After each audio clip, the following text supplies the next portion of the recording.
கரூர் தொகுதிக்கு என்ன திட்டங்களை கொண்டு வந்தீர்கள் என கேள்வி கேட்ட மக்களிடம் ராகுல் காந்தியுடன் வாக்கிங் சென்றதையும் கால்வலி ஏற்பட்டு மருத்துவமனை சென்றதையும் சாதனை பட்டியலாக வாசித்திருக்கிறார் ஜோதிமணி. கரூர் தொகுதியில் ஜோதிமணிக்கு வந்த சோதனை பற்றி விவரிக்கிறது இந்த செய்தி தொகுப்பு. தலைவருடைய ஆதரவை பெற்றிருக்கின்ற வெற்றி வேட்பாளர் ஜோதிமணி அவர்களுக்கு ஏப்ரல் 19ஆம் தேதி அன்று நடைபெறுகின்ற தேர்தலில் ஏதோ அரசியல் இருந்தமா மினிஸ்டர் ஆனமா 4 காசு சம்பாதிச்சமான்னு இல்லாம போய் பொழப்ப பாரியா போயா. உன்னை பார்த்தா எனக்கு கோவமே வர மாட்டேந்தியா, சிரிப்புதான் வருது. ஆனாலும் கரூர் தொகுதி காங்கிரஸ் வேட்பாளர் ஜோதிமணிக்கு இவ்வளவு ஆணவம் கூடாதுப்பா. 2 அமைச்சர்கள், ஒரு மாநிலங்களவை எம்பின்னு திமுக கும்பல் மக்களிடம் மன்றாடி ஓட்டு கேட்டு கொண்டிருக்கையில எதையும் கண்டுக்காம செல்போனை பார்த்துக்கிட்டு இருக்காங்க. இதுல ஸ்டைலா கண்ணாடி வேற. திமுகவினருக்கு மரியாதை கொடுக்காட்டாலும் பரவாயில்ல, குறைஞ்சபட்சம் வாக்காளர்களுக்காவது வணக்கமாவது வைக்கலாம்ல. கரூர் மக்கள் என்ன வணக்கத்துக்கு கூட தகுதியற்றவங்களா? சென்ற முறை வாக்களிச்சு எம்பியாக்கிய கரூர் மக்களுக்கு ஜோதிமணி என்ன கைமாறு செஞ்சாங்க? கடந்த 5 ஆண்டு காலத்துல தொகுதி பக்கம் எட்டி கூட பார்க்கல, தொகுதியில எந்த நலத்திட்டமும் செய்யல, மக்கள் மத்தியில கொஞ்சம் கூட நல்ல பெயர் இல்ல. குறைஞ்சபட்சம் தேர்தல் நேரத்திலேயாவது மக்களுக்கு கொடுக்க வேண்டிய மரியாதையை கொடுக்கணுமா இல்லையா? ஆனா அந்த மரியாதையை கொடுக்கறதுக்கு கூட ஜோதிமணிக்கு மனம் இல்லையா?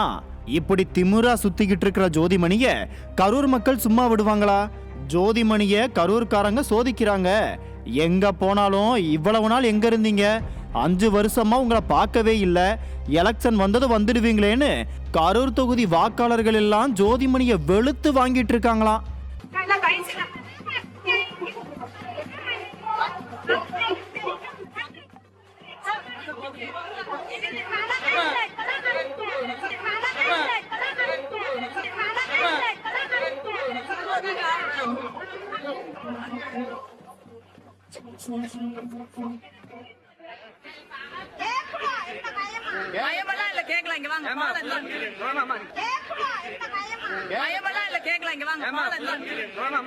இப்படி போற இடத்துல எல்லாம் கிடைக்கும் பதிலடிய பார்த்து பம்மிய ஜோதிமணி இப்ப கடந்த 5 ஆண்டுகள்ல தான் செய்த சாதனைகள் என்னென்னு லிஸ்ட் போட்டுக்கிட்டு இருக்காங்களாம். மக்களே, தொகுதிக்கு வெளியில 355 நாட்கள் இருந்திருக்கேன். அதுல சிறந்த நாடாளுமன்ற உறுப்பினர்கள் குழுவால தேர்ந்தெடுக்கப்பட்டு 3 டைம் வெளிநாட்டுக்கு அனுப்புனாங்க.